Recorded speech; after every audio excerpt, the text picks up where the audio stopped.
Olá, meus amigos internautas, é com prazer que eu falo contigo mais uma vez nesse canal do meu YouTube. Um dos objetivos que eu vou tratar, antes de mencionar sobre a reforma universitária, é falar sobre sugestões de leituras. Já tratei sobre modelos de partido do Ângelo Panipiano, já tratei sobre uma série de leituras no âmbito da formação política, tratei sobre a história das ideias políticas e agora estou tratando de uma obra que eu até mencionei no meu Facebook, que era o meu desejo de comprar, e eu estou, graças a Deus, com esse livro, de um quadro de político de direita, embora um grande intelectual, e que faz uma menção sobre a história das ideias políticas, desde a história antiga da Grécia e Roma Antiga, até os dias atuais, no final do século XX para o início do século XXI. O nome dele? Diogo Freitas do Amaral, com a obra História do Pensamento Político Ocidental. Essa obra se constitui pela editora Almedina, e ela, contando com o índice regressivo e com o índice, ela conta com 771 páginas. O que ela aborda? Ela aborda várias peculiaridades, por exemplo, além da concepção do que seriam as ideias políticas, como a forma de se abordar, como é que uma determinada ideologia faz uma leitura do conjunto da sociedade, qual é a ótica que faz o diagnóstico, a proposição e quais os meios para que ele possa construir um novo projeto de sociedade para fazer valer os seus princípios políticos, ideológicos ou afins. E aí ele pega, por exemplo, algumas referências, por exemplo, da Antiguidade Clássica, ele já faz menção não só a Platão, com a ideia da defesa do bem comum, mas acima de tudo sobre a ideia da não exploração pelos ricos, inclusive em suas obras clássicas, passando por Aristóteles sobre a defesa da aristocracia como um meio de governo onde os melhores, os mais aptos, os mais competentes vão estar governando em defesa dos ideais coletivos. E vale entender que na Grécia Antiga a democracia não tinha a concepção da ideia da democracia representativa, onde o povo com o seu voto elege ou escolhe os seus representantes afins para poder representar no Congresso Nacional, ou nas assembleias legislativas, ou nas câmaras municipais, ou a ideia da democracia direta de Rousseau. Não, a democracia era restritiva, onde os realmente cidadãos aptos poderiam escolher, e eram apenas 10% da população, onde mulheres, crianças, estrangeiros e escravos não tinham qualquer direito político. Você tem a concepção de Cícero, e passando para a Idade Média, a concepção de três grandes teóricos que eram ao mesmo tempo teólogos. No caso, Santo Agostinho, da concepção de uma cidade divinal, a cidade de Deus, até porque a cidade mundana existiam pessoas justas, pessoas injustas, e que, embora a natureza pecaminosa do homem fosse latente, mas era necessário o braço forte do Estado para combater o mal. Era necessário um Estado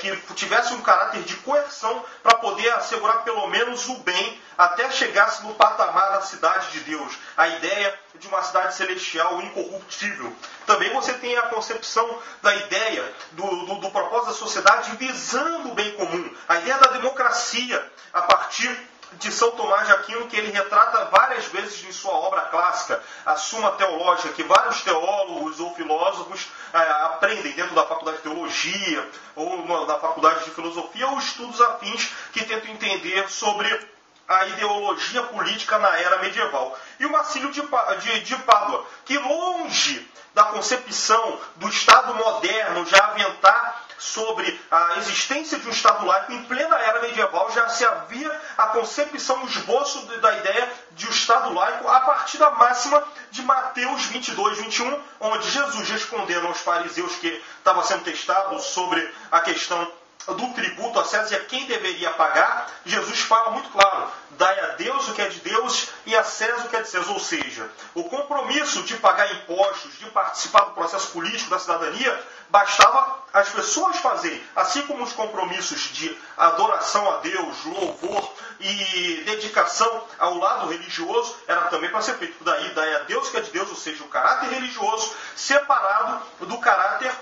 do Estado laico, ou seja, do Estado que não tem compromisso com qualquer ordem de fé estabelecida. E o que Jesus falou, justamente os reformadores, como Martinho Lutero e o João Calvino, iriam estabelecer com toda a voga no século XVI, com a Reforma Protestante. Inclusive, ela começa a ser colocada sobre o reforço do poder civil a partir de Lutero, com a Reforma Protestante. Ou seja, com a Reforma Protestante você tem a ideia de separar o poder temporal do poder espiritual, uma vez que até então a Igreja Católica imiscuía-se com o poder político, a partir do poder do papado, que ele investiu o poder espiritual superior ao poder temporal dos reis. Então, com a Reforma Protestante, começa a haver uma releitura. E claro, e vários reformadores dentro da Igreja Católica já tinham em mente isso. O próprio Erasmo de Roterdã, já no século XVI, já abordava sobre esse tipo de coisa, né? O Erasmo de Roterdã tratava como é que deveriam ser os dirigentes naquele período a partir da sua concepção cristã e os seus deveres frente à comunidade a partir dos princípios cristãos, né? Daí a famosa obra do Elogio da Loucura. O Thomas More, com a Utopia, já dava o esboço do termo daquilo que seria a ideia de uma sociedade igualitária, uma ideia de uma sociedade comunitarista rumo ao comunismo primitivo, remontando até mesmo, numa alusão rápida, aos princípios que regiam em Atos 2, onde, no final de Atos 2, as pessoas falavam que a igreja, os primeiros membros, elas dividiam no partido PAN. As pessoas traziam todos os seus bens, e os seus bens eram divididos para toda a comunidade, atendendo aos pobres e necessitados. E aí você tem a visão de Thomas Hobbes sobre o Estado autoritário. Você começa a ter o advento dos teóricos que defendem o Estado absolutista, e a partir daí você tem, no século XVIII, o processo da era iluminista, que vai trazer o que teríamos o boom das revoluções iluministas que trariam o bojo do liberalismo. Alguns com a visão mais à esquerda, outros com as visões mais à direita. Por exemplo, quem tinha uma visão muito clara e progressista, e que inclusive influencia a concepção da esquerda até hoje, é o Jean-Jacques Rousseau com a democracia direta. Com a democracia direta, o mesmo povo que escolhe seus governantes é o mesmo povo automaticamente que pode, a qualquer momento que o governante não agradar ou não cumprir os desígnios daquilo que prometeu ou daquilo que ele se comprometeu em um contrato com o mesmo povo pode tirá-lo do poder. Você tem a ideia também da visão de direita, de Voltaire, de Locke, de Adam Smith e de Bentham, com Jeremy Bentham, que ele defendia a visão do utilitarismo para o lado político. Tudo que for útil é o que presta dentro da política. Então, numa visão bem liberal, no sentido que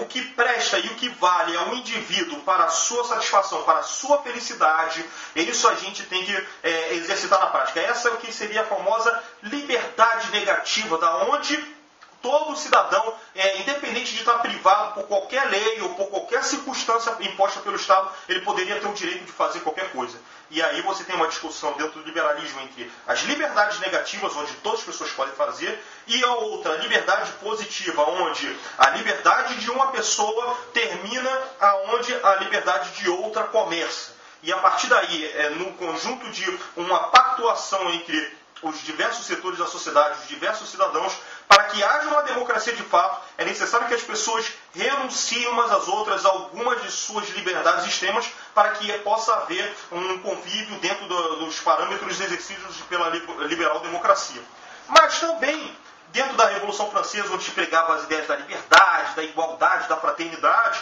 e que foi estendida aos Estados Unidos, aos países independentes da América Espanhola, enfim,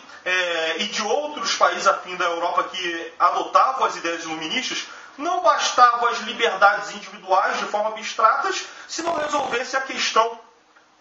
dos direitos sociais. Vale lembrar que no século XVIII havia um boom da Revolução Industrial e muitas pessoas que vinham do campo para as grandes cidades, e elas eram super exploradas nas indústrias pela inicial classe burguesa que, detentora dos meios de produção, elas exploravam o único meio que os trabalhadores tinham para a sua sobrevivência, para a sua subsistência, que era a sua força de trabalho. E a partir daí é que começa, desde o socialismo utópico de Charles Fourier, o Conde de Saint-Simon, né, o Robert Owen, passando até para o socialismo científico de Karl Marx e Friedrich Engels, e mais tarde, por quadros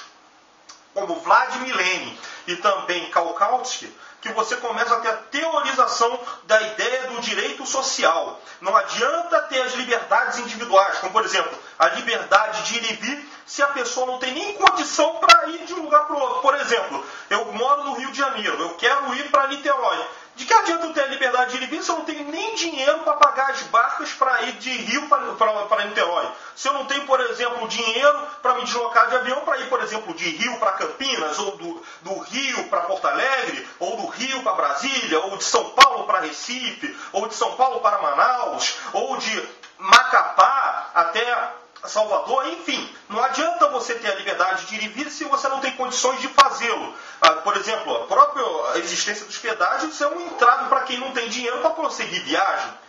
Não adianta você ter liberdade de expressão se a grande mídia organizada, seja os grandes jornais, eles colocam uma posição que é vista por milhares de pessoas e a sua posição não tem, quase 10 pessoas, 20 pessoas não acompanham, mal acompanham a sua posição, o seu ponto de vista. Então, a democracia ela é feita, de fato, quando é exercida a plena justiça social, onde as classes trabalhadoras possam ter, enfim, o seu projeto de sociedade rumo ao Estado sem exploradores e que haja plena igualdade social, plena igualdade de condições. Não é o mito da igualdade de oportunidades que é a visão liberal, que todo mundo tem que ter oportunidade de igualdades para ter a plena democracia. Isso é um mito da direita que, infelizmente, até políticos dentro do campo da esquerda adotam como educação para todos. Mas, na verdade, a educação não é para todos. As classes dominantes, como ela tem dinheiro, tem acesso à educação virtual, de qualidade, curso de inglês, curso de espanhol, natação, ela vai ter mais probabilidade de ter uma qualificação acadêmica, intelectual, cultural e financeira melhor do que o cara que é filho da classe trabalhadora, filho de setores marginalizados, que mal tem acesso para poder pegar um ônibus para ir para o seu curso pré-vestibular, às vezes comunitário, e que não tem esse patamar de condição de igualdade, seja no vestibular ou afim, para poder exercer o direito social, um dos mais básicos, além do trabalho, que é o de educação. Você tem a questão referente aos direitos sociais e você também tem as ideologias do Estado totalitário, seja por Stalin, seja por Adolf Hitler, ou seja pelo Benito Mussolini, seja pela direita ou pela esquerda. E a partir daí, a percepção do Estado liberal, feita por alguns autores, como Friedrich von Hayek, e também relacionado a quadros afins, como Francis Fukuyama ou Joseph Schumpeter. Mas aí, esse autor, ele muitas vezes, se você não tiver uma leitura anterior, uma carga de leitura ideológica, uma carga de leitura afim, que faça uma visão crítica das outras escolas, você vai ver que esse autor, que é ligado ao CDS, que é um partido de centro-direita em Portugal, vai tratar muitas vezes de forma crítica as ideologias de esquerda e faz uma menção elogiosa às ideologias de centro-direita e de direita. É bom para fazer até uma filtragem, mas de qualquer forma, esse livro tem arcabouços interessantes, inclusive sobre a ideia do socialismo cristão. Desde a visão de centro, onde a igreja passa a ter uma percepção da visão social, que seria a doutrina social da igreja com o Papa Leão XIII, com a encíclica Rerum Novarum, até a visão mais avançada que inspiraria o socialismo cristão, que é a visão do Papa João XXIII, que é do final da década de 50 para o início da década de 60, onde ele faz duas encíclicas, a Mater et Magistra e a Pacem Terris. Essas duas encíclicas influenciariam bastante a ação popular, que era o conjunto da esquerda cristã, onde se congregavam católicos e protestantes, e que eles tomariam voga na UNE, na UBS e nas demais entidades estudantis durante o decorrer da década de 60, o início da de 70, e que esse setor da AP se incorporaria a grande parte nos quadros do PCdoB, que até hoje dominam a UNE e UBS. Conclusão, essa ideia do socialismo cristão feita pelo Papa João XXIII seria a precursora, a partir da ideia do movimento estudantil tomada pela ação popular do ver, julgar e agir, com a ideia mais tarde preconizada com a famosa teologia da libertação, onde um dos maiores teólogos com a visão cristã, sob a perspectiva marxista, na defesa de uma sociedade mais justa, em prol dos pobres, no combate às desigualdades sociais, enfim, ela se dá a partir dentro desse contexto. Eu agradeço a oportunidade, desculpa por esse tempo todo, por estar comentando sobre este livro, um livro bastante recomendável. É necessário que se faça as filtragens sobre esse autor, o Diogo de Freitas do Amaral, que é um quadro adversário do Partido Socialista, que é o partido irmão do PDT, o que tem relação relações com o PT, PCdoB, enfim, mas que, mesmo com a perspectiva de direita, é um grande intelectual e que esse livro pode servir de serventia para você ter uma noção geral das linhas ideológicas desde a Idade Antiga até a Idade Contemporânea e, claro, com uma perspectiva de leitura muito grande, você ter uma percepção afim do que seja a ideologia desde a extrema-direita, que é o nazifascismo, passando pelo liberal-conservadorismo, a liberal-democracia, a doutrina social da igreja, que seria a democracia cristã, indo desde Jacques Maritain, avançando pela social-democracia, pega desde o início do keynesianismo de John Maynard Keynes, Edward Bernstein